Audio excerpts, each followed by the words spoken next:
तर मंडळी, आज आपण बनवणार आहोत नवलकोलची भाजी। तर आमच्या इकडे याला नवलकोल किंवा घटगड्डा असं म्हणतात। तुमच्याकडे या भाजीला काय म्हणतात ते सुद्धा कमेंट्समध्ये कळवा। तर हे जे नवलकोल आहे त्याची साली काढून मी तेच बारीक चिरून घेतलेले आहेत आणि त्याची पाने सुद्धा बारीक चिरून हे दोन्ही स्वच्छ धुवून घेतलेलं आहे।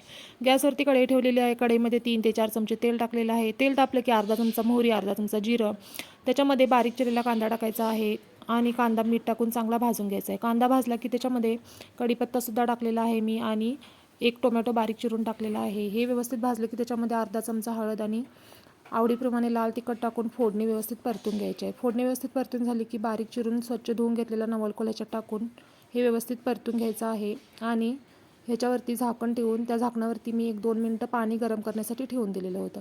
1-2 मिनिटानंतर हेच पाणी त्या भाजीमध्ये टाकायचं आहे आणि 1-2-3 वेळा भाजी हलवून गरजेनुसार पाणी टाकून ही भाजी व्यवस्थित अशी शिजवून घ्यायची आहे। झाली की नाही आपली नवलकोलची भाजी तयार। नक्की ट्राय करा आणि रेसिपी आवडल्यास चॅनलला सबस्क्राईब करा। धन्यवाद।